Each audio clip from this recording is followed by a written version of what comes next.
Not ready yet?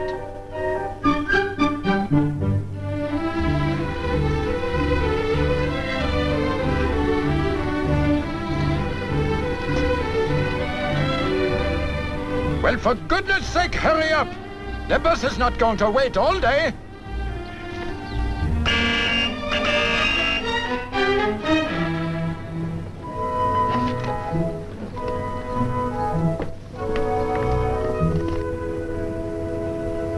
Well, you broke the record that time, Captain. Yeah, 21 minutes flat. Catherine is my only daughter. That is why I make this long speech when she leave home. Well, I don't know, Papa. I almost missed the train when I was drafted. Oh, I remember that. You had plenty time. You are the youngest, Peter. That is why I worried about you. Oh, please, Papa. Don't worry about me. Oh. I worry, Katrina. I don't like to see you go. Catherine will do nothing that will not make us proud of her. Thank you, Papa. Katrina, you be sure to drink plenty milk now. You don't have to remind a Holstrom to eat. You drink a quart a day. I will, Papa. We better start, Catherine. It's getting late for the bus. Yes, Dr. Matson.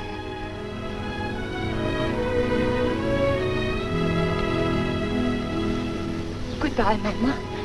Take good care of yourself. Jag ger mig lilla tös. Gud välsigna dig. Kära mamma. Goodbye, Papa. Okay, fellas, up the old, huh? Where you back, slita ut, både skåre kacka. Hej, upp, tjena, buskarna säger döda.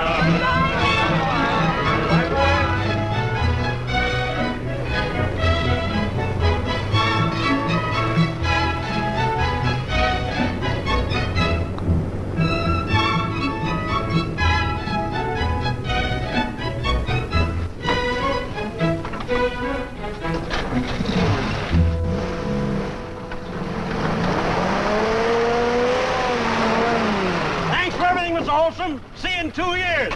Goodbye, Adolf. You paint good.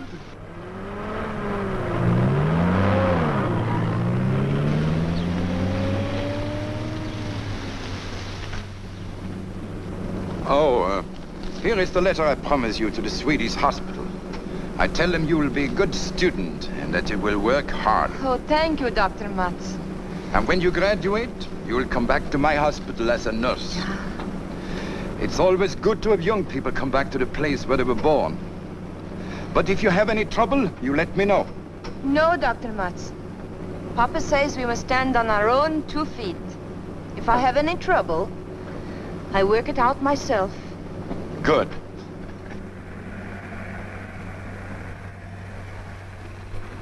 The bus is late. I would like to wait, but I have so many calls to make. Of course. Goodbye, Dr. Matson. Goodbye, min lilla flicka. Och lycklig resa. Tusen tack!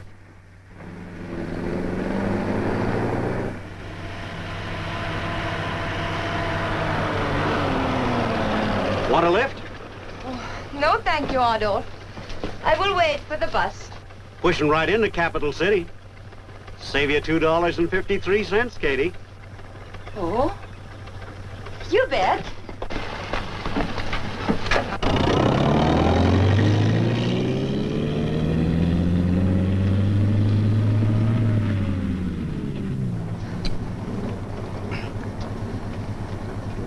Have you ever been to Capital City, Katie? Not since I was 3 years old. I would have been there 2 years ago, but my brothers went into the army. I had to help out on the farm. You'll have a much better time now that you're grown up.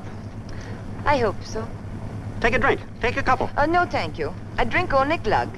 At Christmas time. That's not strong enough for a painter. Oh? You see, a painter's got the paint in his mouth. And if you don't wash it out, it dries there and hardens. That's not good for any man, painter or no painter.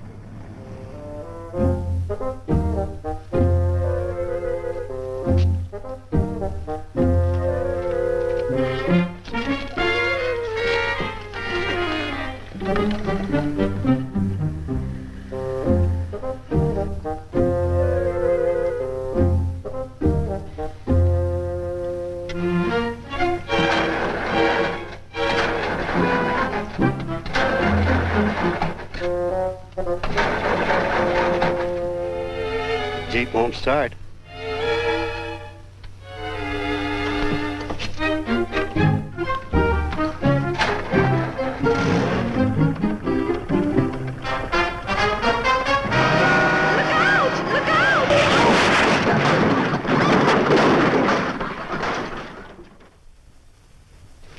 30, 40, 50. 20, 40, 50. 20, 40, 50. Okay. Watch where you're going next time. It's cheaper. For 2 cents, I'd bust you in the nose. Adolf, don't be so tough with my money. Ah, smart guy. I need a welding job on that, and it'll cost you $25, but I can't get a torch till in the morning. Tomorrow morning? Yeah, if I'm lucky. But I can't stay here all night. Let's not get mad at each other, Katie. It's my Jeep that got wrecked. Yeah, it was your Jeep. But it's my money. Katie, I'm afraid you'll have to advance me another $25. Adolf, you were going to save me $2.53 bus fare. And now it's going to cost me every cent I have. What about my nursing course? Katie, you'll get your dough the minute I see the boss painter in Capital City.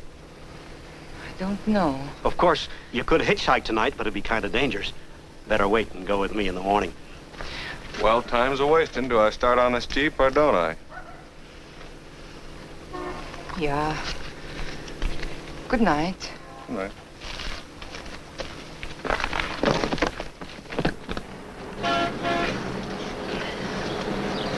Good morning. Have you seen the... The man that was with you last night? Yeah. No, dearie. He's been gone a good hour. Gone? Yeah. Didn't he tell you? No. No, I didn't see him since I went to my room last night. Uh-huh. Thank you. How far is it to Capital City? 65 miles. The tear de vista som kunna hända. Kunna hända.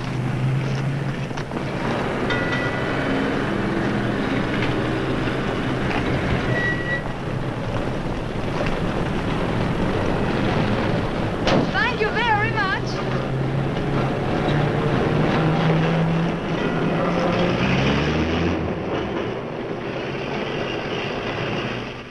One more flight. And in the front.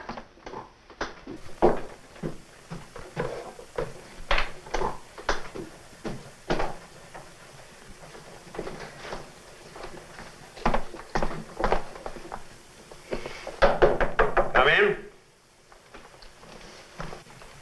Well, if it ain't little Miss Nightingale.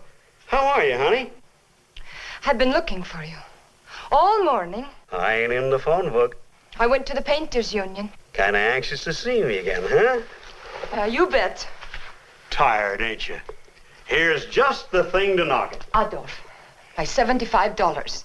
I want it. Oh, I'm sorry, dear. I didn't tell you. I'm fixing it so you can deduct that from your income tax. A bad debt, see? No. No, I don't see. I made that money for nursing. You are going with me to see the boss painter? Oh, don't get so tough, honey. We got lots of time to worry about money. Then I'm going to get a policeman. Yeah, do that. Yeah, I will. And while you're gone, phone your family. Yeah, and don't forget the people at the Swedish hospital. Phone them all. What? Tell them we had a little trouble on the road. They'd be very interested. Especially the part where we had to spend the night at the motel.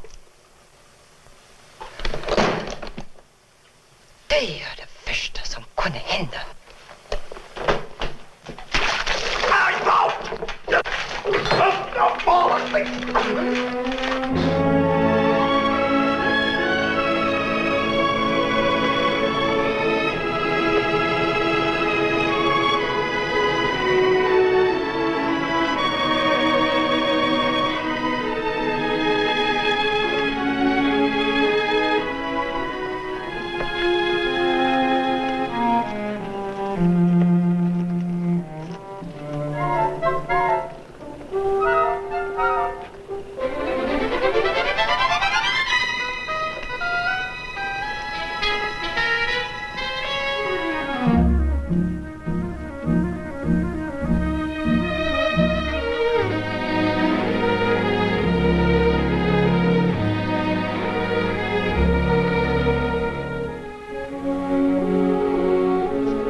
Come in, come in.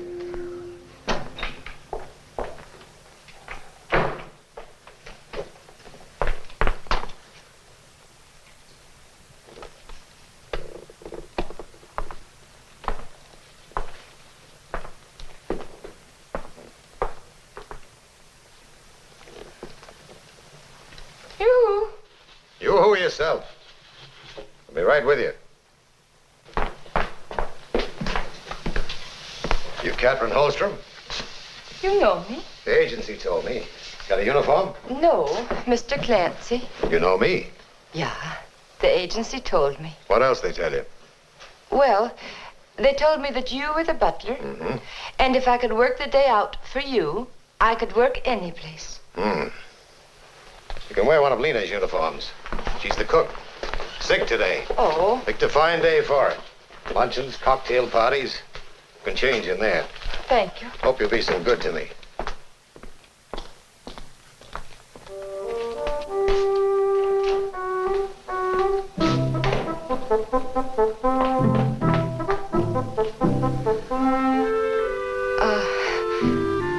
Lena's a very big lady. Help yourself to an apron. Thank you. Gonna make it all right? Yeah. Two of us could get into it. These two-story drips. How do you expect to make good coffee in them? The beatings I take around this house. People in this town scare their kids by telling them I have to drink Clancy's coffee.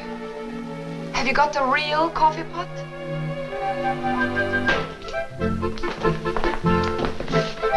Yeah, thank you.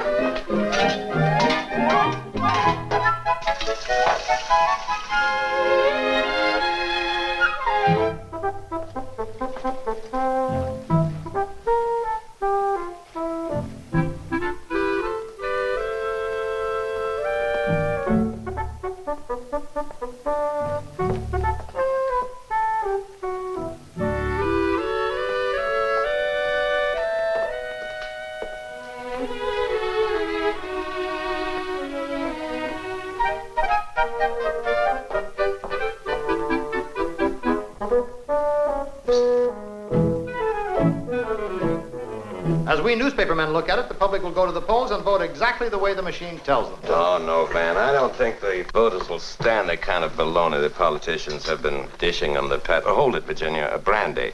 Kills the taste of Mr. Clancy's coffee. Ooh. I forgot. Van? No thanks. I've been on the City Hall beat for 2 decades, Glenn, and I'll be bribed if I can see any change. Oh, thank you. You've seen so much corruption, you're cynical. Get that Ginny. She's been writing a dope column for 3 years, and right away she's Sam Graff. No thanks. Okay, fellas, you're the old-timers. But didn't I stick my chin out? My beautiful little chin out. My beautiful little chin out 3 weeks ago and say that Glenn Morley would be re-elected congressman? No thanks. Did I or didn't I? Some long shot. That's like betting there'll be snow by February. Anyway, Ginny, you're disqualified. You're in love with the guy. Everybody knows but Glenn. Mr. Clancy, you didn't make this. Katie did. Good. You bet. You were saying, Glenn? Oh, yes. I didn't mean the change in voters' attitude had been a prairie fire or a revolution or anything like that. But remember a fellow named Otto K. Schmidlap. Schmidlap. Yes, he was from around Mineral County. Red Wing County. Red Wing County, yes. He served 2 terms in Congress.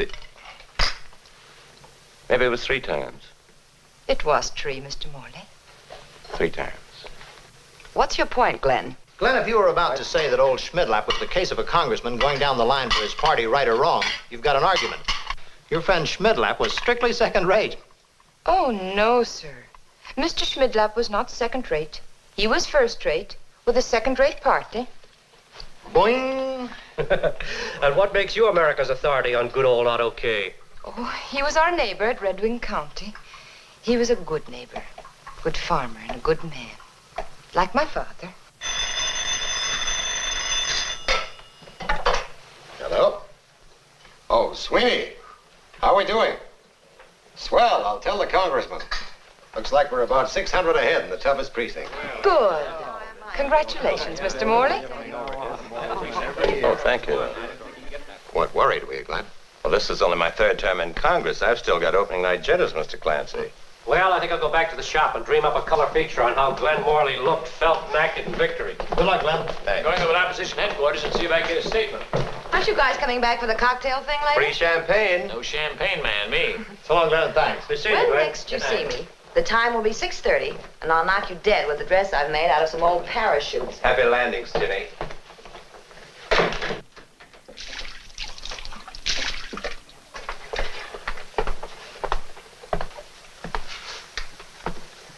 One for you and one for the house, eh? Well, that ain't a bad split. The old senator would have settled for that any time.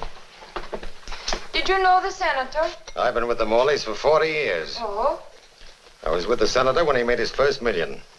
We came here together. We went to Washington together.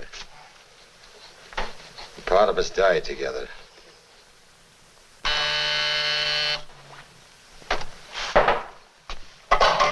When you get through with that bird food, get on these glasses. Yeah, Mr. Krantz.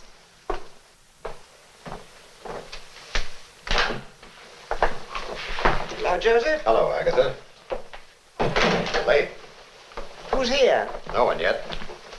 How's Lena? Still complaining. What's the doctor say? Same as usual. Either she gets a new liver or we get a new cook. Oh, Ma, where have you been? Down to headquarters, my little man. How's everything going the 14th for that Ward Healer Morley?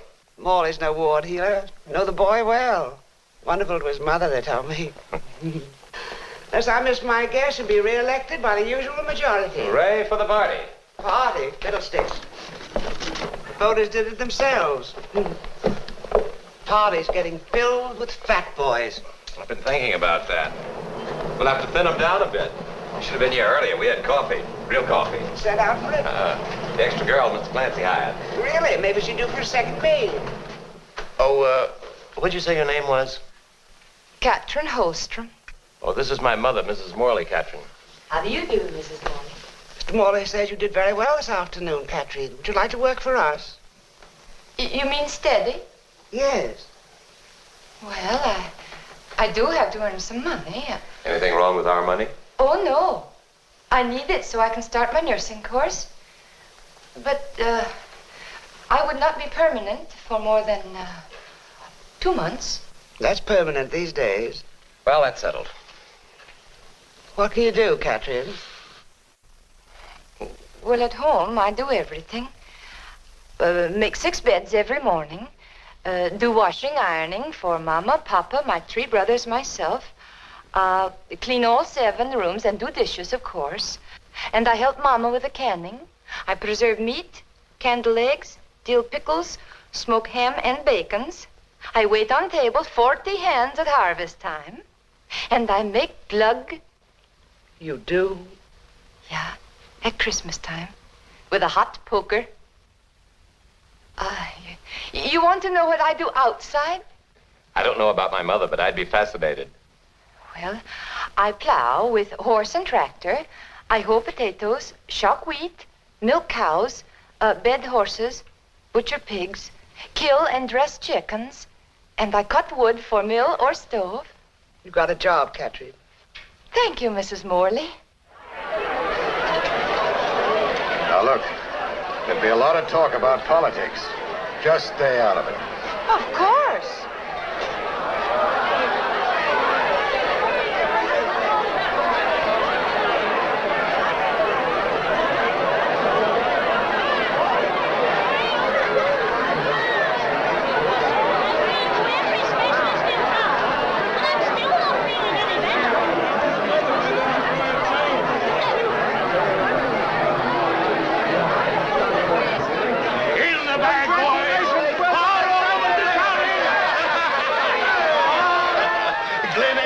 On the phone. The opposition has conceded. We've won, Mrs. Morley. What did you expect? Of course, Mrs. Morley, of course. Drink? No, too stimulating. Doctor has me on the wagon. You're a lucky man, Johnson, to have Glenn Morley as your teammate in Washington. Don't I know it, Nordic? I can't tell you how grateful I am to both of you. Oh, Mr. Johnson, you've already been elected. We'll probably have to do some fence mending for the next election. Yeah. Congratulations, Glenn. Thanks, Ma. I was saved by the bell last time they conceded 2 hours earlier. That Charlie? Yeah. Hold on.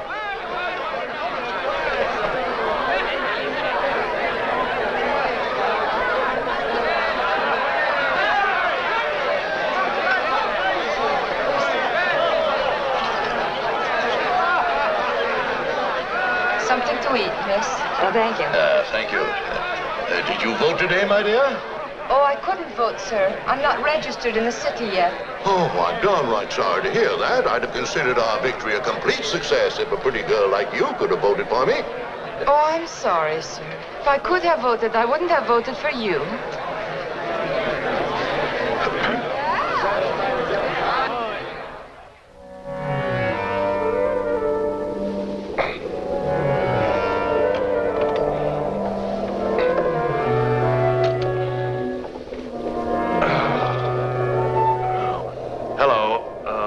Breakfast now, Mr. Clancy.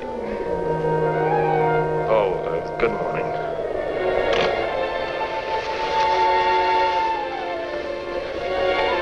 One, two, three.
Oh, no.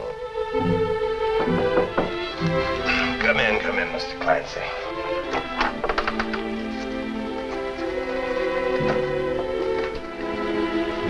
Good morning, Mr. Morley.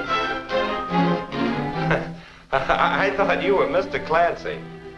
No, Mr. Clancy's taking a little vacation from running up and down stairs. I guess Mr. Clancy thinks he's getting old. Don't let Mr. Clancy hear you say that. No, I won't. Yours. Of course.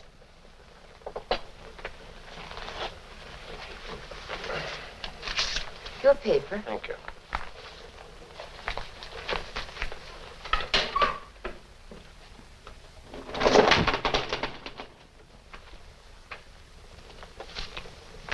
I suppose these photographers know what they're doing. Don't you like it? Do you? It's better than at Mr. Johnson's. Say, what is this feud between you and Johnson anyway? I don't think he has a good heart for the people. In what way? Well, why is he against the higher minimum wage? How do you know that he is?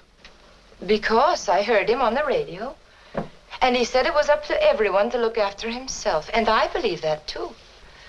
But I think that everyone has a right to a living wage. Well, just what, in your opinion, constitutes a living wage? I believe the man who said, a living wage depends on whether you're getting it or giving it. Would there be anything else, Mr. Morley? I don't know that. That's quite enough, thank you. Thank you.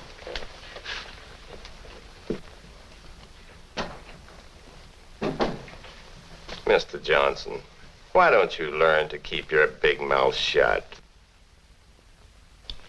Get off the bus at the corner of 6th and L Street, then walk 2 blocks to 8th. Turn to your right and go 1 block east. Is that clear? I think so, Mrs. Morley. Katie isn't leaving us. No, she's just going to buy some uniforms. Thank you. Will you give me the money to pay for them, Mrs. Morley? Just charge them to my account. Thank you. I'll be back as soon as I can. All right. Does she know the way to White's? I wrote the directions down. Morning, Agatha. Morning, Joseph. Well, I think I'll be getting along. What for? Why, I'm having lunch with the governor. 10:30? Well, I've got a lot of people to thank. No. Breakfast go all right? Oh, superbly. That's what I figured. Be a good girl. Give my regards to the governor.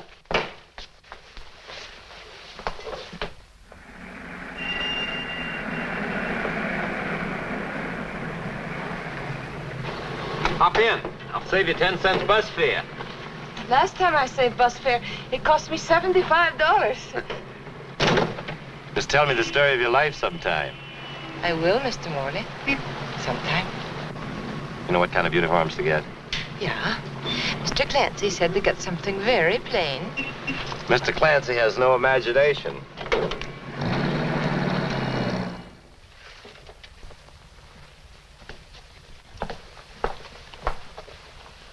A new uniform. They all come? Yeah. How many did you buy, Catherine? I'm afraid they sent 12, Mrs. Morley.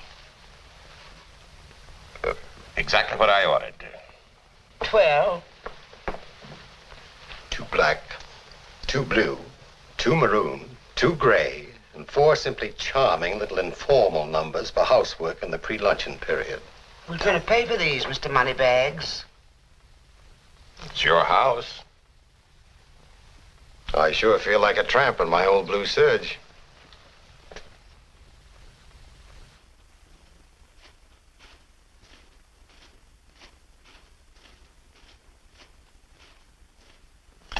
And have this prescription filled. Take one every 3 hours, and I think we can knock it overnight. What did people used to do? In the old days? Mm. Oh, they ignored it. They were smart. Sure, they were smart. They never called for a doctor till they were good and sick.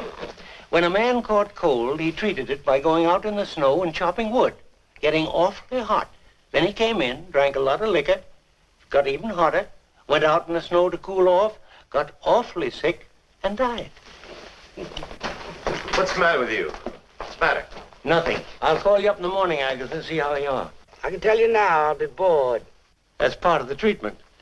When do you go back to Washington, Congressman? Oh, just after New Year's. I'm checking in a couple of days early. Well, good luck to you, Glenn. Thanks. Goodbye, Agatha. Be a good girl now. You do exactly as he told you. I wish you'd stop getting into a tizzy every time I sneeze. Well, it so happens, Mrs. Wise Guy, that you're the only mother I've got. Joseph, tell Katie Glenn's ready for his breakfast. Oh, you might have had to wait a couple of minutes.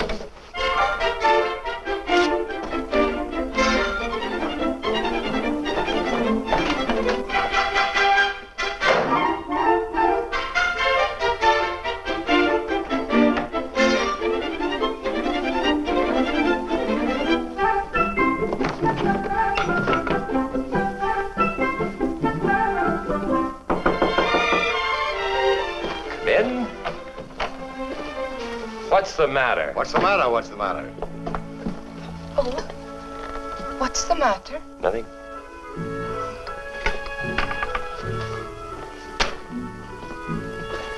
What did the doctor say about Mrs. Morley? Oh, it's nothing at all. Just a sniffle. Oh. Probably be all right tomorrow. Oh, that is good. Then it will be all right for me to speak to her today. What about? To give my notice. I have saved enough money. Well, certainly she's well enough. Give. What are you talking about? My nursing. Oh, I thought you'd forgotten all about that. Oh, no. Aren't you happy here? Yeah. Well, is the work?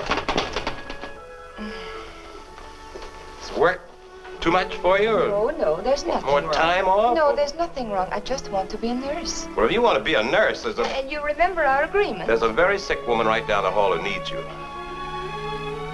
Someone besides your mother. Well, just because my mother doesn't complain is no sign that, you know perfectly well that a cold can turn into something else, and that something else can turn into, well,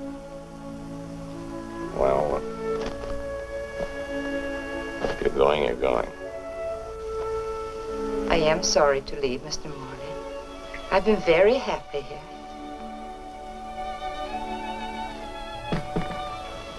You certainly seem in an awful hurry. You mean now or in general? boat. Well, today is my day off. Where are you going? You mean today? Skating. Hope you have a good time. Thank you, Mr. Morley. I always do.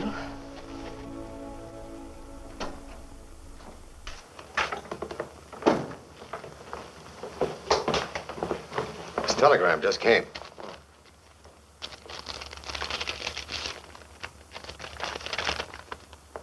Well, what do you know? I'm leaving for Europe tonight. No kidding. Come on, let's tell Mama. Ma, oh, I'm leaving for Europe tonight. Skating all the way? House Foreign Affairs Subcommittee on United Nations Economic Planning. Long name, good committee. 4 of us take off from New York tomorrow at noon. Be in London next day. What time are you leaving? Got to be at the airport at 8 o'clock. Virginia's coming to dinner. Better telephone her to come early. You call her for me, will you, Ma? I've got to get some exercise. Be careful. Don't want you to go to Europe in a hospital plane. You realize, of course, you're talking to the captain of the greatest hockey team Yale ever had. Uh-huh.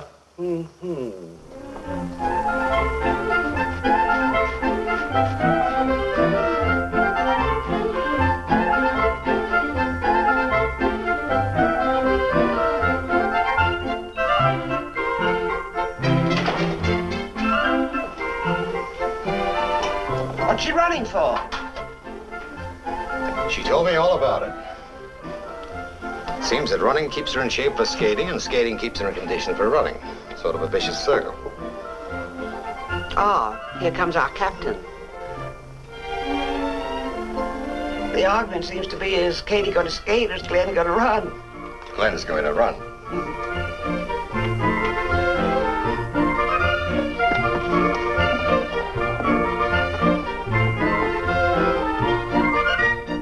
Poor Glenn, he won't last one lap. You're wrong. He's not going to let her make a sucker out of him. You willing to back your judgment with cash? 10 to 1 says he's in there at the finish. The usual 10? The usual.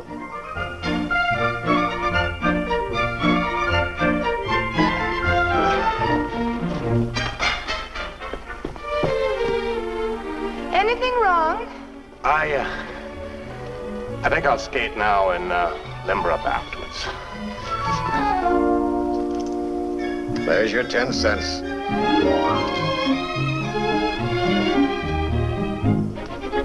Hey!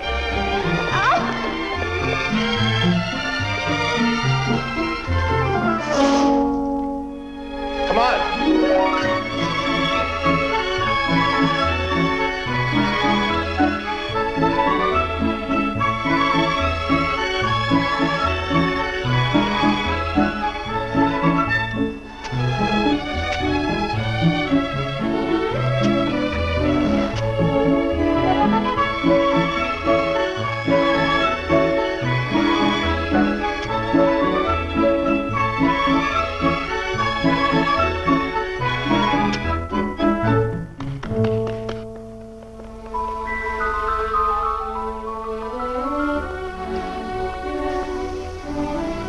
Is it true you're going to Europe tonight, like Mr. Clancy says? Yes. Are you really worried about your mother? Oh, she'll be all right. Oh. I was just trying to think up some way to make you stay.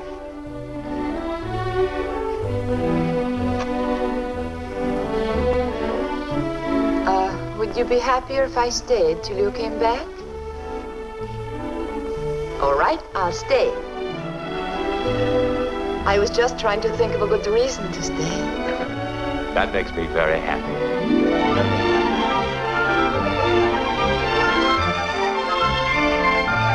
I hope Glenn doesn't forget the ice gets awfully thin down by the boathouse. Well, he went through the ice there last year. He couldn't be such a dumbhead. I'll get you 10. 2 bits this time.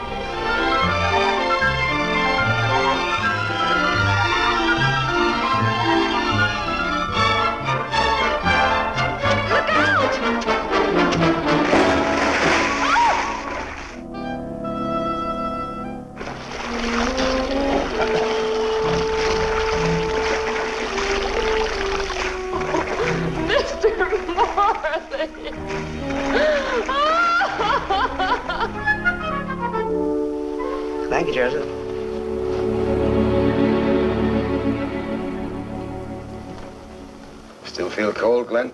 No, shoulders a little stiff. Come in, Katie, come in. That's right. Don't want to be starting off to Europe with a chill. Yeah, I'm all right.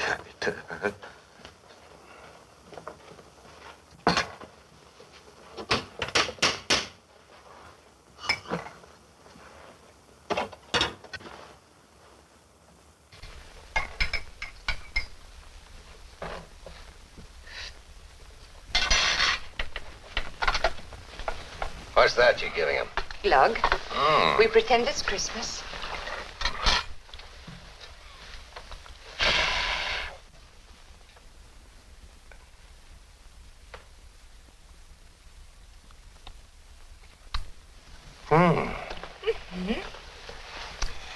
Mr. Clancy, you can throw away the hot water bottles. You know what would really fix up those shoulders, Glenn? A good rub down. Good idea. Call up the athletic club and have them set a man out right away. There wouldn't be time, Mr. Morley, to get the man all the way out here. I'll have to do it myself. Glenn, you all right?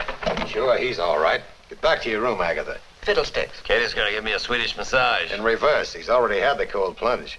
And that's the captain of the greatest hockey team Yale ever had.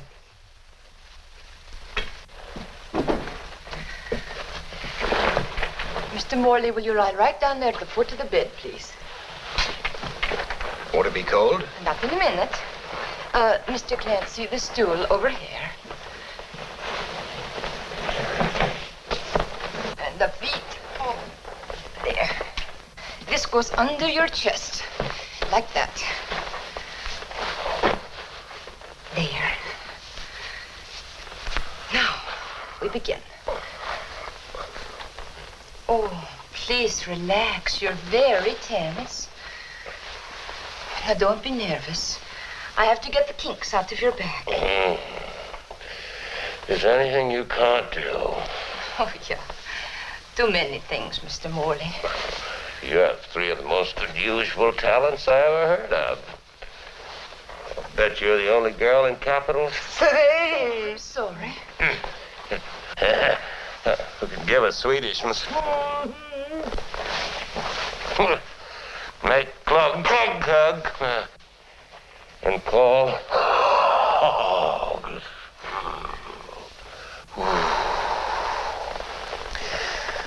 I'm beginning to feel better. I'm beginning to feel terrible. I don't mind that you tease me. Because I know how different I am from Miss Thatcher, for instance. Would you like to be like Miss Thatcher? Well, not quite so nervous. But when I'm around her, I feel strange. I know I talk different from all of you, but around her, I talk worst. Why don't you go to college? And take care of Mrs. Morley at the same time. Or university extension course at night. Speak to my mother about it. She thinks you're very smart. Oh. Oh, they have all sorts of courses. Political science and economic. Oh, tickle that. Oh, come in. Hello, Virginia. Oh, looky, what fun. What's going on, Clancy? I never suffered so much in my life. She's been murdering us. Is this restricted to the family, or do you take outpatients? I'd be glad to give you a massage. Anytime, Miss Thatcher. No! Oh, you're finished, Mr. Morley. Thank you. Seems to have been a mixed skating party. Lucky thing Katie was there. No doubt she saved your life. I'm grateful to you, Captain.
everything all right in here? Oh, yes, Mr. Clancy. We don't have to waste any more time in here, do we? No, Mr. Clancy.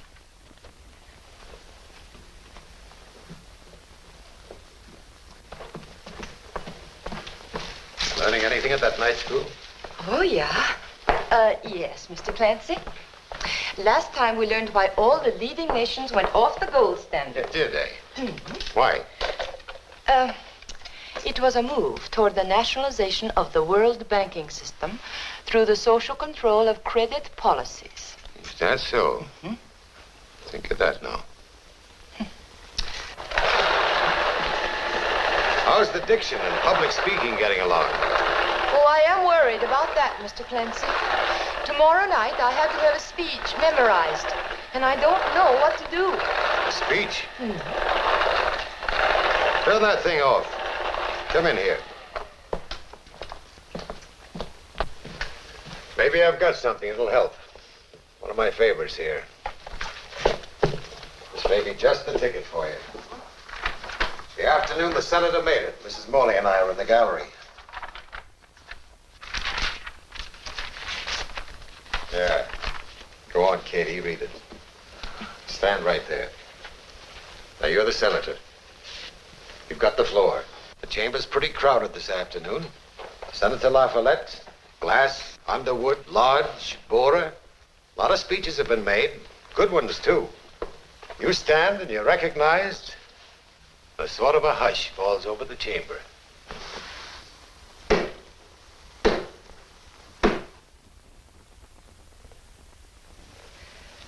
Mr. President, today I don't want to make a speech. I want to tell you a story about a doctor named Sorensen who lived in a small town. He was a good doctor, but the rich people in this town didn't like him because he told them the truth a little too often about their imaginary sicknesses. Things got bad for Dr. Sorensen, and he moved across the tracks to the poor section of town where people needed him but didn't have the money to pay. He worked for them anyhow. They would give him a bottle of milk when he cured a sore throat or a loaf of bread when he set a broken leg. Dr. Sorensen couldn't afford a regular office. He practiced in the room he lived in, upstairs over a livery stable. The shingle outside was a simple little sign that read, Dr. Sorensen, upstairs. Well, even doctors get sick. And after working years with these poor people, Dr. Sorensen got sick and he died. And all those people who loved him and whom he loved buried him. They wanted to put up a big marble monument, but they just couldn't afford it. So they took the sign from the stable and put it over the doctor's grave. There it stood. That was his monument. Dr. Sorensen, upstairs. Today, a president has died. Only a short time ago, his dream, the League of Nations, was killed by people who couldn't stand the truth. But his dream shall not perish from this earth. It will live in the hearts of good, common people. For over the president's grave, the people have placed their everlasting monument, which, like the doctor's, reads simply, Woodrow Wilson, upstairs.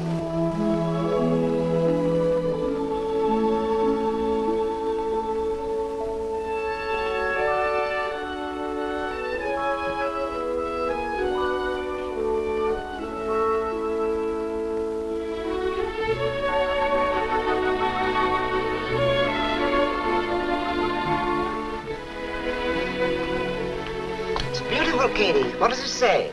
Welcome home. Glenn will love it. He's here.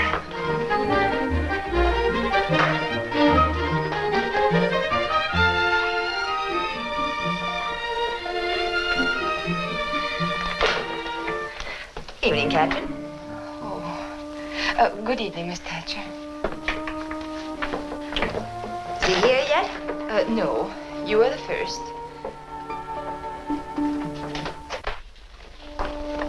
Katrin, you're wearing your hair differently. Oh, I'm glad you noticed. I think I liked it better plain.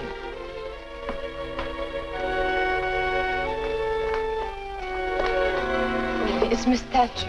Oh, hello, Virginia. Darling.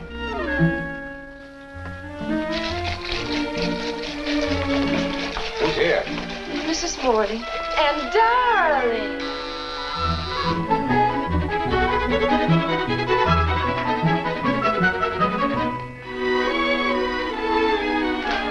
got to see Mrs. Morley right away. It's very urgent. We'll wait in the library, and I'm sure she'll see us when you tell her how important it is. Yes, Mr. Norley. Don't disturb her guests. It just goes to show one never knows. It's Mr. Nordic. Really? What is it, Hi? Agatha, I'm afraid we have bad news for you. We've just had a phone call from Washington. What's wrong? We've lost a congressman. Poor Wilbur Johnson. What happened? When? It's really a great tragedy. He dropped dead an hour ago. Drop dead. Oh, no. No. Here, don't do that. She's fainted. Katie, what's happened? I don't know. We were in the library talking about Wilbur Johnson. All of a sudden... Welcome home! Has she ever done this before? Shutting the door because I didn't want... Glenn. Virginia? Ma, Hello, Glenn. what happened to Katie? Well, she fainted. I think she thought you were the one that dropped dead. Oh, you mean Johnson? Told me at the airport. Katie. You all right?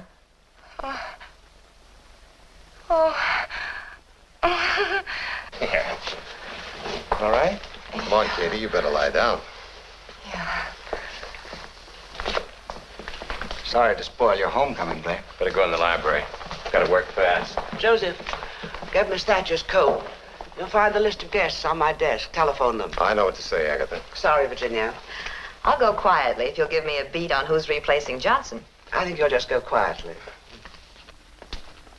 Edgar Allister Peterfee II, Frederick Palmer Stewart, Theodore Cummings, Anders J. Finley, and Tony DeCorda. You can forget every candidate but Peterfee. Why Peterfee? Gentlemen, Colonel Peterfee was my regimental commander during World War I. No finer example of American manhood exists in this town. Could we elect him? He'll get the service vote. If you'd heard as many mothers complain about Colonel Peterbee's command as I have, you'd realize he couldn't be elected garbage collector, which he is. I resent that. Quiet, Eckers, or you'll have to go home. Gentlemen, it's getting late. Tomorrow the governor will have to announce a special election to fill the vacancy caused by Wilbur's death. We must make up our minds. Read the list again. Edgar Allister Peterfee II. Frederick Palmer Stewart. Feel better now, Katie? Theodore Cummings. Anders J. Finley. Tony DeCordo. Wait a minute. What about Finley? Well, good political background. Best kind of business connections. Pleasant personality. Did pretty good as a commissioner, served 2 terms. I served 5 sessions with him on the council. His record as alderman is enviable How and would solid. he be for the women?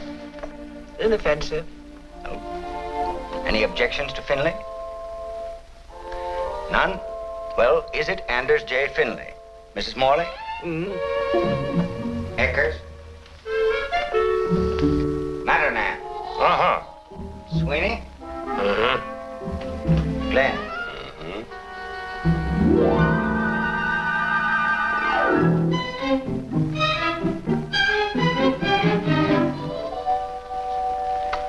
Well, that's it, gentlemen. Let's eat.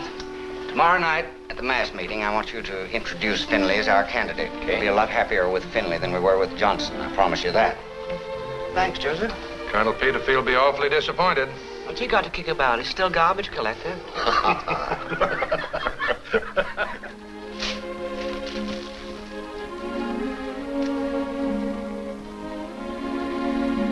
What's that? Oh, it's some of the cake I made for your homecoming.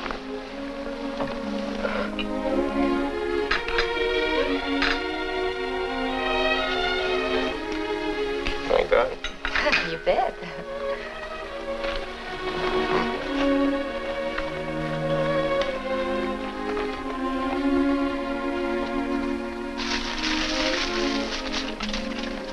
Been skating lately? No. I tried it once in Switzerland. It wasn't much fun. I tried it too. But I kept looking around for you to fall through the ice. Oh, no. Oh, I want to thank you for taking such good care of my mother. Oh, I'm glad I stayed.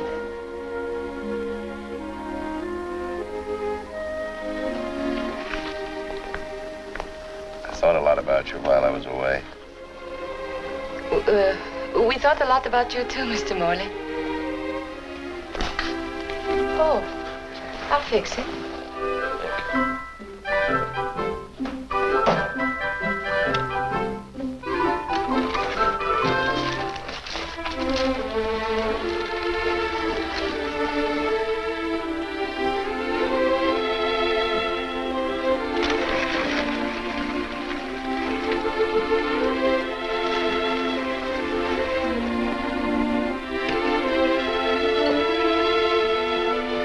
You are.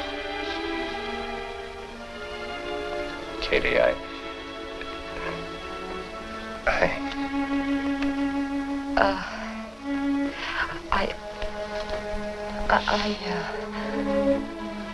Apparently you didn't approve our choice of Mr. Finley tonight.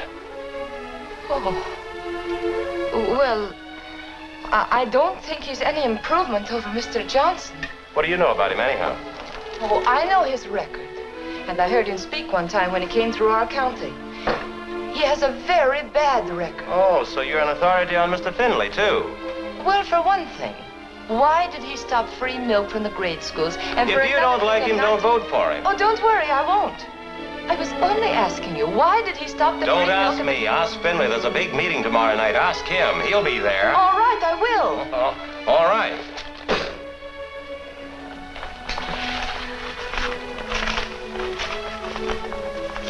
I'm sorry, Mr. Morley. I didn't mean to upset you. Upset me? I'm not upset.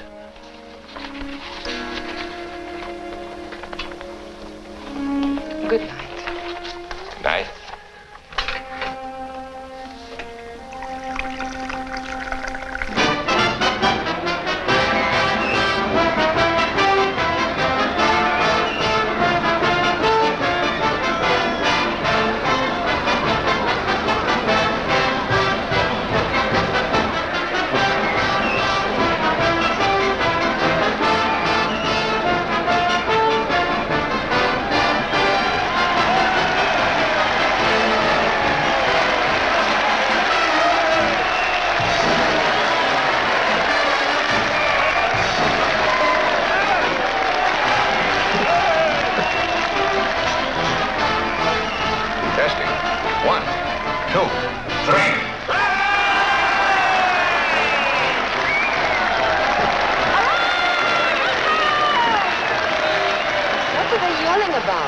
These things, they yell for anything.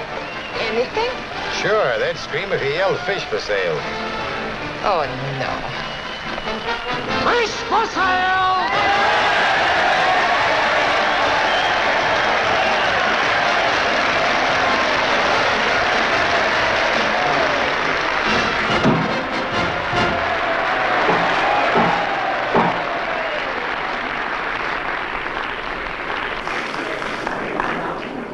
Hello, Americans. The future of this country is safe.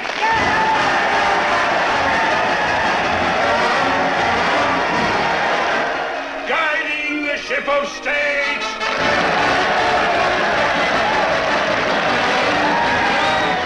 And I tell you, in every summer vault in the Paspaloose, you'll find a hiss to last your rest of election.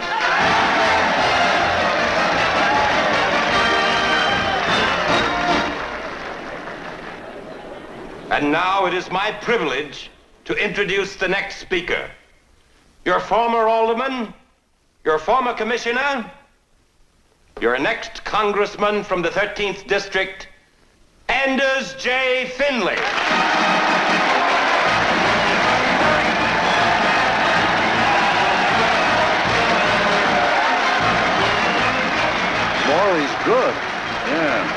He's the only one the opposition has. I wish we had.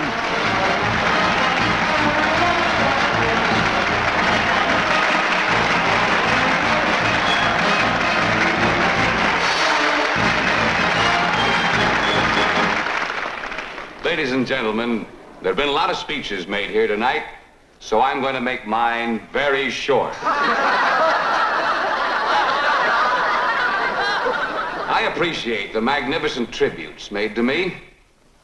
And all I've got to say is, my platform's my record, and I stand on my record.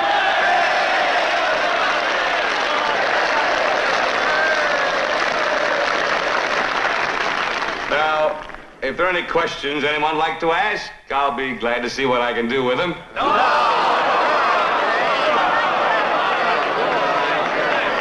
Little lady down here. You have a question, miss? My question is, why are you running for Congress?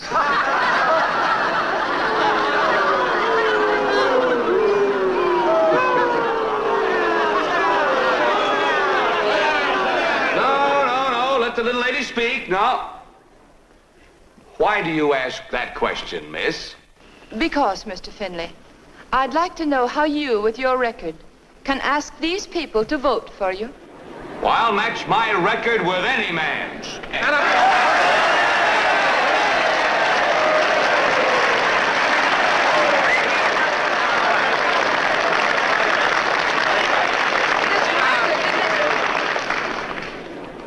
This record that Mr. Finley will match with anyone's is as follows. In 1930, Alderman Finley's brother-in-law, Oscar Nordstrom, started getting the snow cleaning contract and received it every year for the 10 years that Mr. Finley sat on the city council.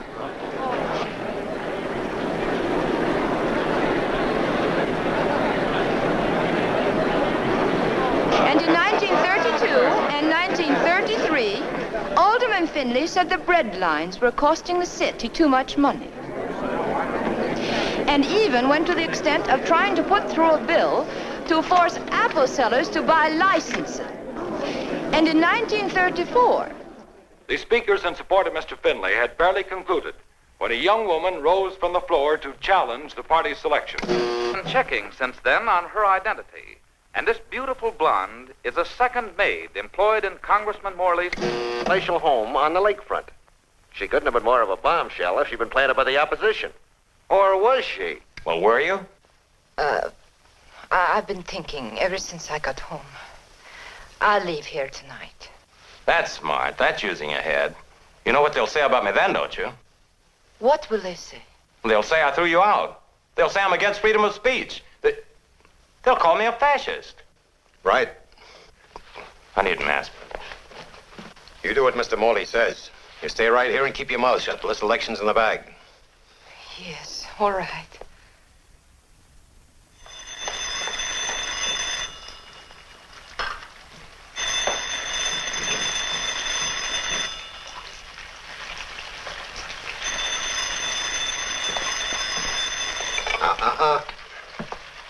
Why don't you let me answer it for a while, Mr. Clancy? Because if they don't get a statement out of Glenn, they'll try and pry one out of you. Hello? No, you can't talk to anybody. Who? Oh, hold the wire. Katie, wait a minute. That's Ward Hughes. Who? The head man of the opposition party. He's okay, a little too honest, maybe. He wants to talk to you. To me? Go ahead. Be careful what you say to him. Yes. Hello, Mr. Hughes? Yes? I don't know anything about her, except sometimes, if you're lucky, you can put over a freak. Ward, she's wholesome looking for the women. A servant girl for the labor boat. Corn-fed for the farmers. Swedish for the foreign-born? And for my dough, she's got something for the men. What have we got to lose? I feel all we can do is gain. Well, shall we give her the pitch? Bring her in.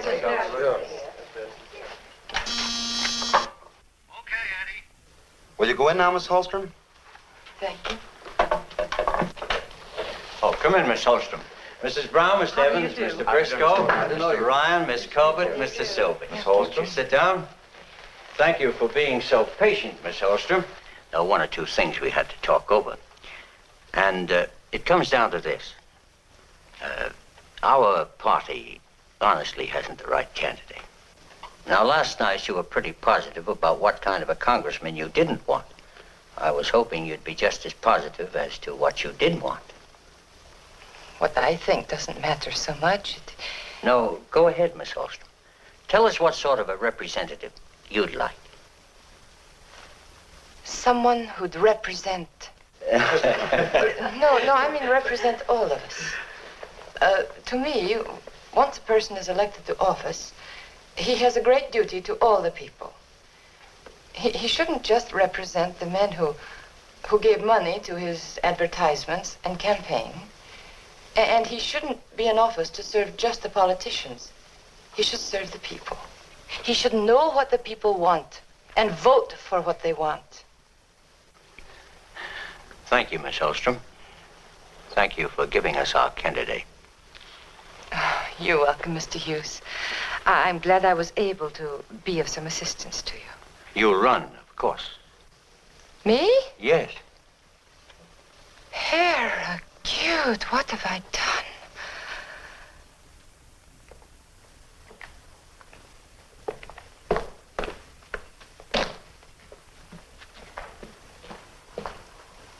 Mrs. Morley, my taxi is here. You really going through with this, Katie? I have to. Katie, I'll miss you. Oh, thank you. I'm afraid Mr. Morley is a little mad at me. Don't let her do it, Ma. She won't listen to me. How could I stop her when it's what she wants to do? Why, it's ridiculous. Look, here's this girl. Catherine Holstrom. Catherine Holstrom, right. A bunch of opportunists taking advantage of the fact that she made a sensation of herself at the auditorium the other night, are now giving us some song and dance about being able to elect a representative from the 13th district in spite of the power and experience of our party. She doesn't know anything about politics. How can she, I ask you, be expected to give off on such things as the minimum wage bill, the full employment bill, the Missouri Valley and the Columbia Valley Authorities Amendments, permanent FEPC, atomic bomb controls, anti-poll tax, national, well, 100 other things. Can you? Well, that's beside the point. I'm already a congressman. Oh. Go on, Glenn. Well, what right is she to run anyway? Who asked her? Did the people send a mandate? Did the angels bring a message? No. Well, why don't you stop her? We have no right to stop her. Katie? Start running for Congress. I give up. You know, when you leave here, you're just a girl who's been working in this house. You become a candidate for the United States House of Representatives, running on an opposition ticket. Further, I don't think you're the least qualified to run. I mean to use every device in my power to defeat you. Yes, Mrs. Morley. Goodbye, Katie, dear. Good luck. Thank you. Aren't you going to wish me luck, too?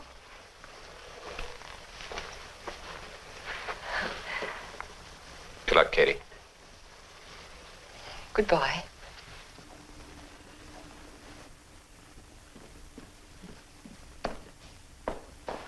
It's a rotten shame to take a nice girl like that and just toss her in a den of lions. Your concern wouldn't be because you're in love with her, would it? Well, of course not. It's just that she's a very, very sweet girl and fair play. In love with her.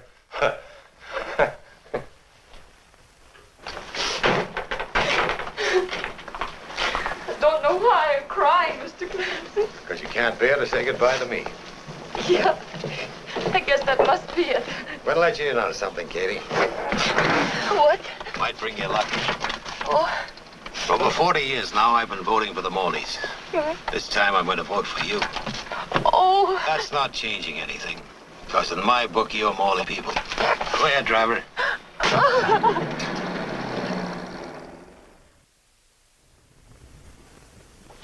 Well.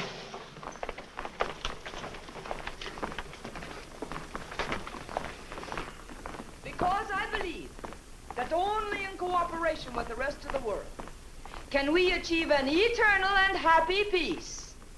I shall work for the rights of all people, no matter what their color or religion, and I shall support every measure that endorses and furthers these rights. I thank you.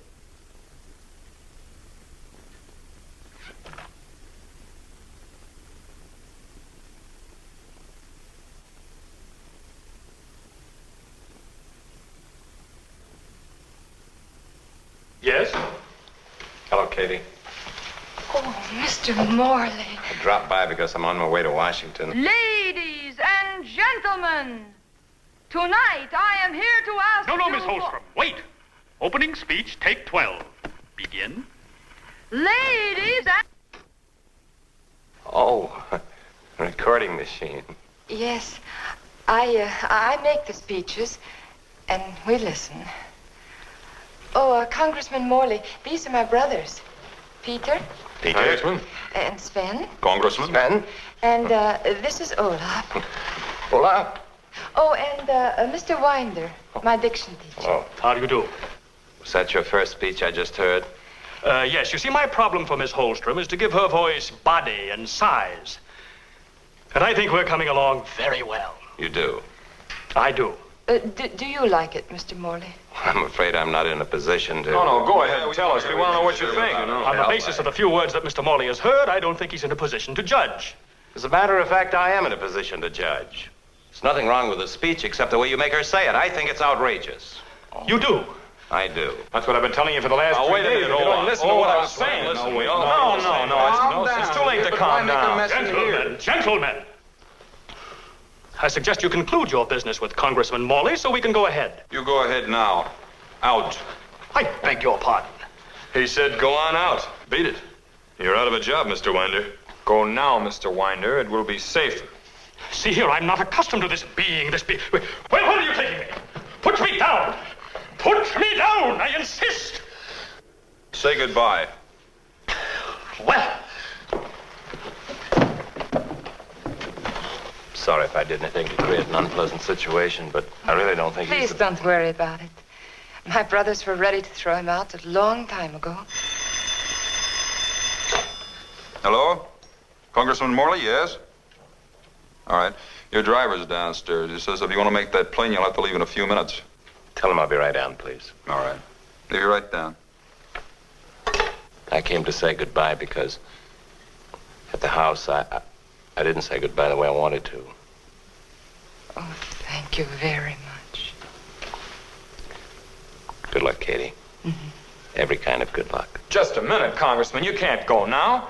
You must stay and tell Katrin what she's doing wrong and how she should do it right. She needs your help. Has to make his plane. Instead of wasting 2 minutes talking about the plane, he could be telling you what to do. Please tell her. What to do. Well, look, Katie. Just remember why you've been chosen as a candidate. I saw you at the rally. You got up on your feet and spoke simply and honestly about what you felt. That's the way you've got to talk through the entire campaign. You mustn't be giving bad imitations of a lot of bad speech makers. You can't win by yelling in a loud voice and waving your hand and tearing at your hair and going into a lot of double talk. You've got to talk like... Mr. Clancy told me how simply you read my father's speech that day in the library. Talk like that. Just be yourself. Try it again. Here? Ladies and gentlemen, tonight I want to ask you for the most precious thing you own. Your vote. That's the way to do it, Congressman Morley. Thanks. Why, he did more in 2 minutes and Winder did in 2 weeks. Said Congressman. Come on, Katrin. Get up on the platform and talk. Yeah, come Let on, Mr. Morley hear for once. All right? Yes, you go ahead. I'll stay as long as I can. Go on now, Katrin. The power and right.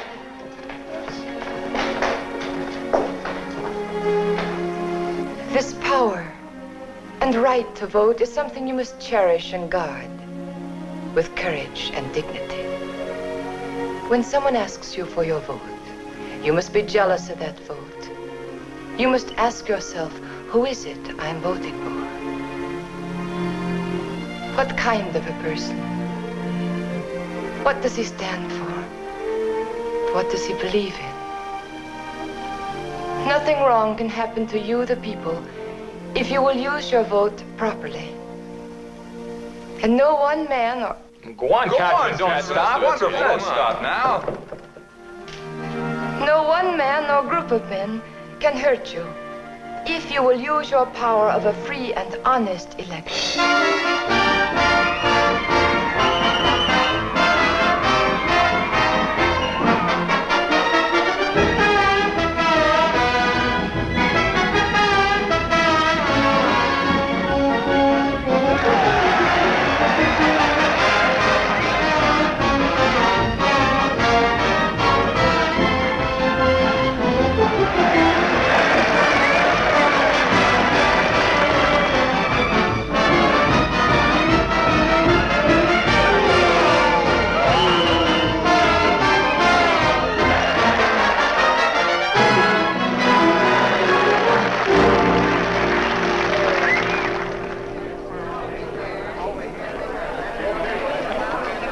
ran this on the machine. I can't understand it.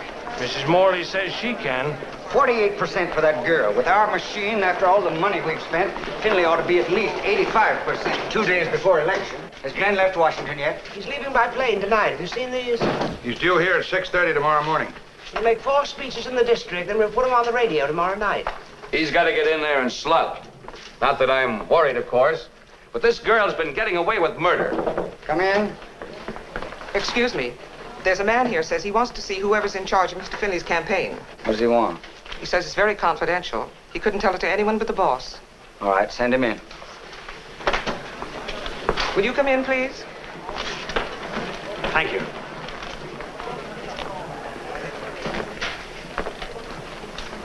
How are you, gentlemen? And lady? Oh. Hello, Mr. Finley. How do you do? I guess you don't remember me, Mr. Finley, but we have met on a number of occasions. Oh. Oh, yeah. Glad to see you again. You wanted to see me? If you're the boss. He's the boss. Is it okay if I talk in front of, what I have to say is kind of confidential? Okay, sit down. What can we do for you? Well, there's a kind of talk going around that this here Katie's running away with the election. Katie? You know her? I'm the one brought her to Capital City. Friend of the family. Yes, ma'am. I stayed with her folks up in the country. I'm a painter, see? I painted her folks' barn. Get to the point. Well, gentlemen and lady, I'm here in the interests of good American citizenship. I don't think that a tramp should run for Congress. And I got some very personal information about this Katie, about a night she stayed at a motel where, due to circumstances, there was only one... What's your point in coming here with this information? Like I told you, ma'am, good citizenship, the right representative for our Congress, and... I suppose you expect some expression of our gratitude? No, ma'am. I don't expect to get anything for this. But things has been a little rugged in the painting business. If I could lay my hands on a couple $100 so I could go away and get rid of this. Hi, open the window. Let's get some air in here. What kind of a campaign do you think we are running? Now get out of here before I throw you out. I can prove it. I was there, You sir. heard what the man said. Now go on, beat Don't it. have to take my word for it. I wonder if he could prove it. It's an obvious piece of blackmail. For $500, that man would sell out Finley if he wanted to. A fella comes in with a perfectly good story. We don't even listen to him. We throw him out of the office. What goes around here? Are we for me or are we for Katie? I haven't quite made up my mind. That may be very funny to you, Mrs. Morley, but I've spent 20 years of my life in politics. I can match that and add 20. Oh, I know. Guess I'm a little bit jumpy, Mrs. Morley. Forgive me. I have no complaints. You put on a swell show. Anything you say is okay with me. I know I'd be a dead duck if it weren't for you. Well, there's nothing more I can do around here today, folks, so I guess I'll run along and check with some of the boys.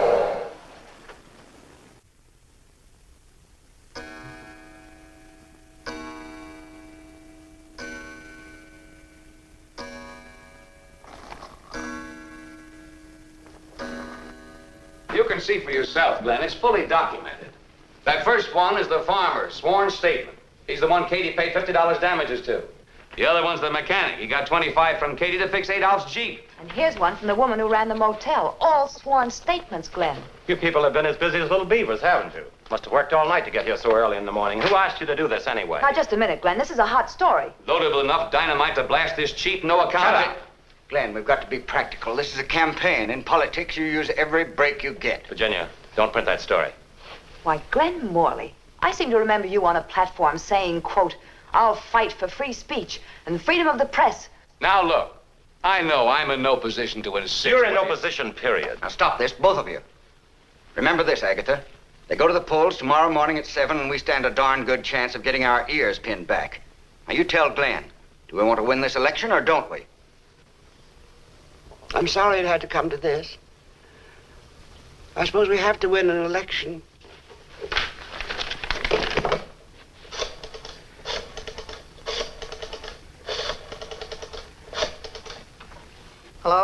Mrs. Thatcher. Give me the press room, please.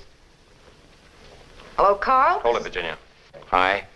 If you let her print that story, I quit the party. Sorry to hear you take that attitude, Glenn. Don't like to think of a Morley leaving the party. When your father died, it was a little tough for us for a while, but we made it all right. I guess we can make it again.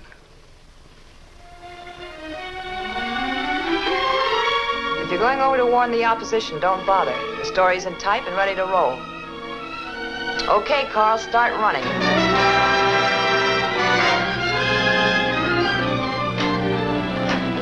Miss Holstrom, please. Miss Holstrom's not here. Where is she? I don't know. Just a moment. Where's Katie? Congratulations, Morley. Where is she? She left an hour ago. We were tipped off then that the story wasn't type. Where'd she go? Morley, this is a rotten way to win an election. Even if it's true, you shouldn't What have do you done it. mean, even if it's true? She went back with her brothers to their farm. Eddie. Yes, sir? Call the party workers to stand by. I have a slight hunch something's liable to pop. What? How do I know? This is politics.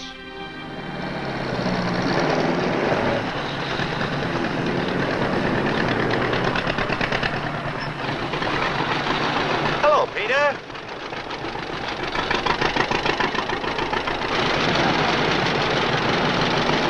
Hi, Olaf.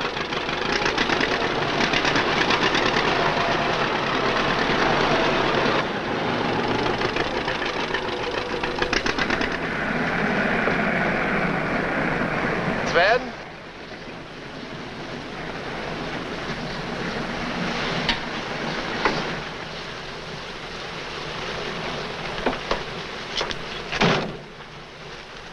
Mrs. Holstrom? Yeah? Oh, can you tell me where... Yeah. Oh, thank you. Thank you.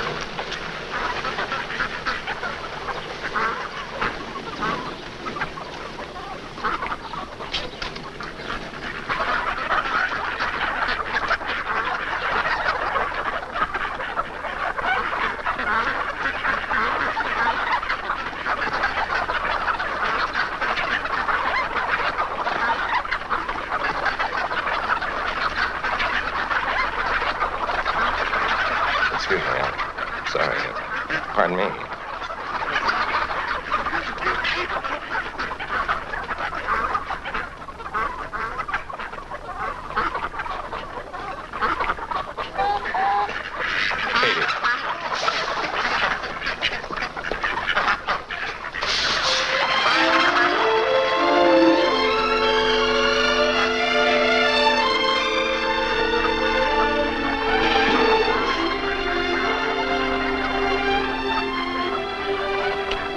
Katie. Glenn, I love you. I love you so much. Katie. How would you like to go to Washington with me? Be the happiest girl who never got elected to Congress. Of course, darling, of course. Glenn, Papa's old-fashioned. You'll have to ask him to. Where's Pop?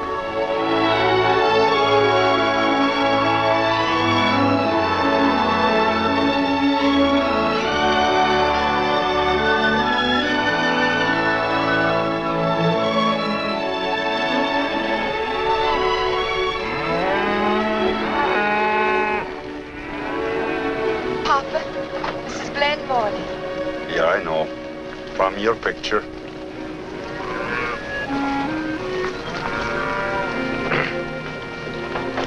Mr. Holstrom, I want you to know that I had nothing to do with what was in the papers. Yeah, I know. From your picture. Thank you. Oh, it's sad this had to happen. Sad for Catherine and sad for the people that love her. I know how you feel because I love her too. We want to be married, Papa.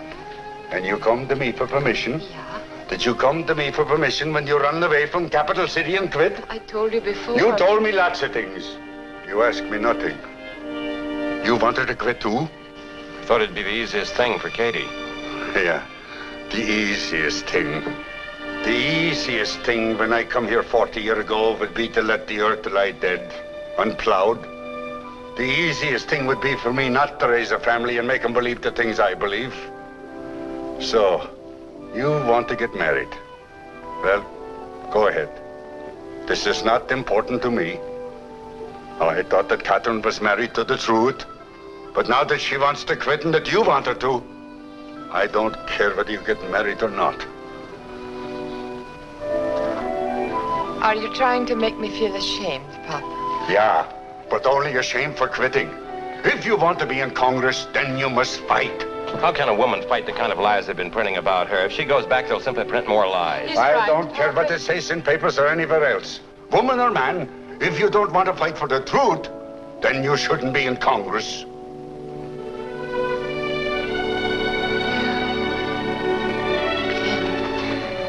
Will you help me fight?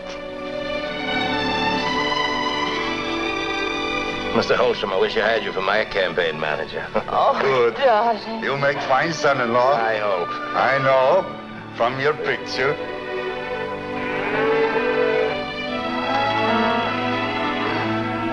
Close the door. Glenn, where on earth are you talking from? Oh, how is Katie? I suppose you think that comes as a big surprise to me. They're going to be married. I like that. I wish we hadn't walked out of here quite so fast this morning. I've had a very interesting guest for the past couple of hours. Ah, interesting guest. You stay there and wait for my call. All right, Glenn. Agatha, how long are you going to let that fella hang around here? Stick around, Joseph. Things may get more interesting. Bring that in. Congratulations. On the wedding, I mean. Thank you. Maybe I can give Glenn a wedding present. Here's how. Just been having a little drink with the senator. Thank you. You know, it's a great privilege to be chatting with you socially in your home, Mrs. Morley. You're practically a legend in this state, you and the senator. Allow me, sir. I don't really think... Just one more, and make it short. You know, Mr. Finley, you've been a great service to the party. Yeah, but you didn't believe Adolf the first time he came in, did you? There's only one thing that's worrying me, Mr. Finley. What's that? You must have paid him a lot of money. I think the party should give it back to you. Oh, don't worry about Joseph. He's been a Morley for years. What I know, he knows. Well, that's good enough for me, Joe. I'll tell you a little secret. I gave Adolf 500. You're not going to turn that house painter loose with all that money. Oh, no. I got him in protective custody till after the election. In a safe place, I hope. In my lodge up in Kaluma Lake. Nobody's gonna go that far to look for it. And if they do, they'll be sorry. I got my toughest boys guarding him. Your boys? You have your own machine, Mr. Finley. It's a national organization the boys and I belong to. You're looking far ahead. I suppose you have a name for your organization. Oh, yes, indeed. We got to stay undercover for a while, but we're doing a beautiful job. We got a great plan mapped out to educate the public. What do you want the public to believe, Mr. Finley? Want them to believe in our type of 100% Americanism. Now, 100% American is... White? Right. No foreign born? Right. The right kind of religion? Exactly right, Mrs. Morley. I guess I know where you stand. You're leaving this house now, or I'm going to throw you out. Joseph, how dare you talk to one of my guests like that? You're not serious about this. Joseph, I'm afraid we'll have to speak about this later. Mrs. Morley, I'm not accustomed to speaking about things later. Mr. Finley, I'm afraid I'll have to let Joseph throw you out. What kind of double-crossing deal is this? I'm counting 3. Mrs. Morley! I'm going.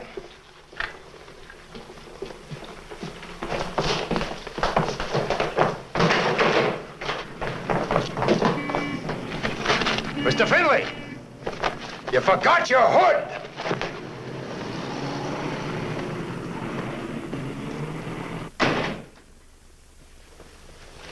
Will there be anything else, Mrs. Morley? Yes, Joseph. Get Glenn on the telephone right away. Yes, ma'am. Yes, sir.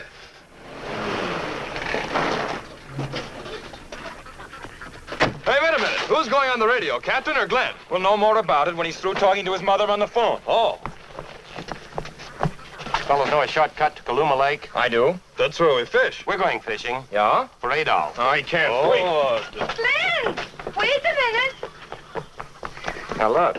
Getting Adolf out of Finley's place may be a pretty rough deal. Glenn, if I don't go, Papa will give it to me good and plenty. Oh, no. I'm not quitting on anything anymore. Wait a minute!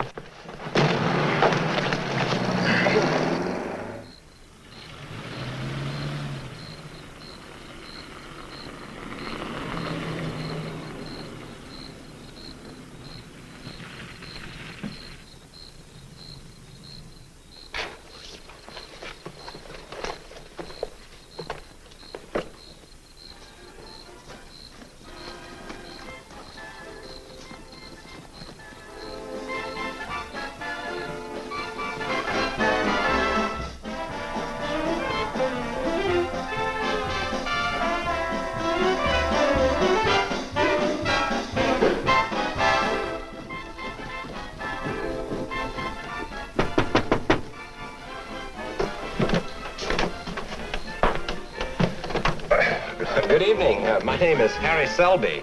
Well, what do you know? I hate to disturb you at this late hour, but I wonder if you could direct me to the O'Shea Lodge. This ain't it. Oh, I know it's on the North Shore. This is the South Shore. Yes, I know. I must have taken the wrong fork in the road. You see, I used to live here some years ago, but, well, they've changed the signs or something. Then everything was dirt roads and you could find things easily. How long have you lived around here? I'm a tourist. Oh, you... And the North Shore is right around the lake, on the opposite side of the South Shore. How do you get there? You get a car? Oh, yes, I've got one of those new models. It's a... Well, drive it.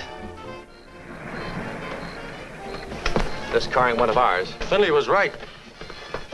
Oh, wouldn't it be easier to go by boat? Yeah, it would be easier to go by boat, but I ain't got a boat.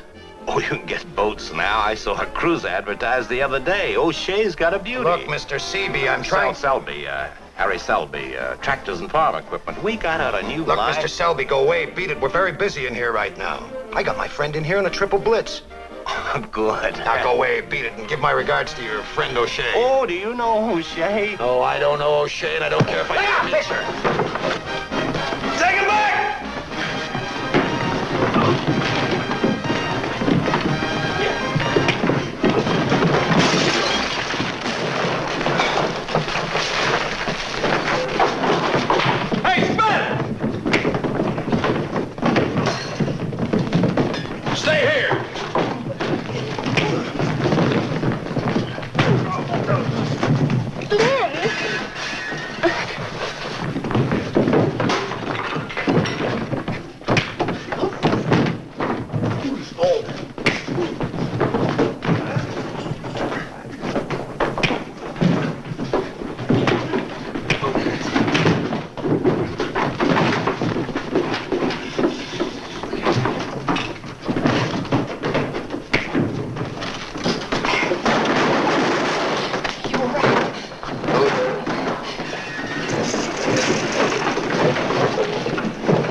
Stay out.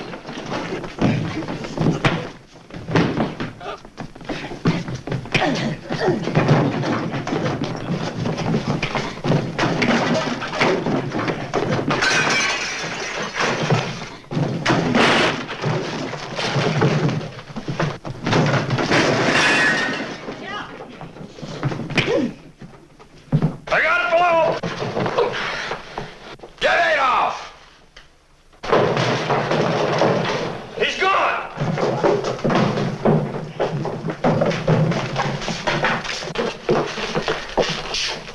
I got him.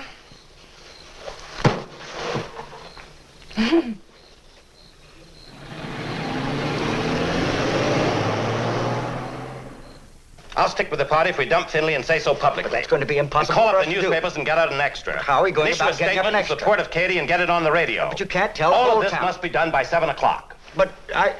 That's what the man said, Hi.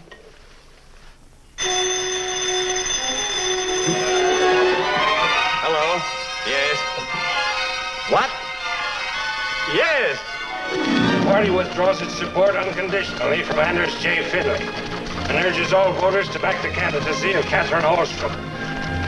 Well, call up the landlady and get the names straight. I can. We now bring you an exclusive interview with Adolf Petrie. I lied, and I'm sorry I lied. Everything I said about Katie is a lie. Mr. Finley gave me $500 to lie about Katie. This is Catherine Holstrom. I am very grateful for the trust and the confidence placed in me. And I promise that I will do everything in my power to fulfill that trust.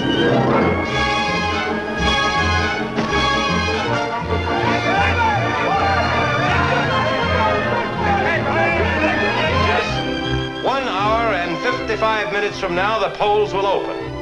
I urge you, as citizens who want good government... Let me repeat. Our party has withdrawn its support from Anders J. Finley unconditionally. We urge you to go to the polls this morning and vote for Catherine Holstrom. Good! Mr. Finley was my leader, and it was an order.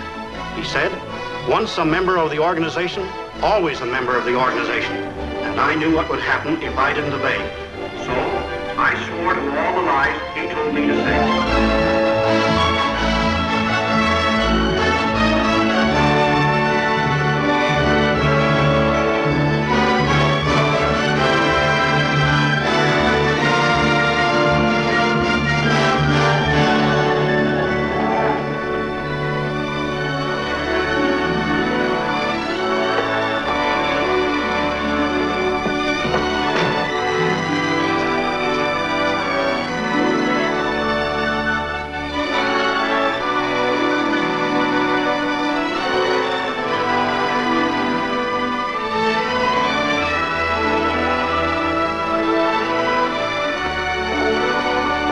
I'm not quite sure of the protocol in a case like this, but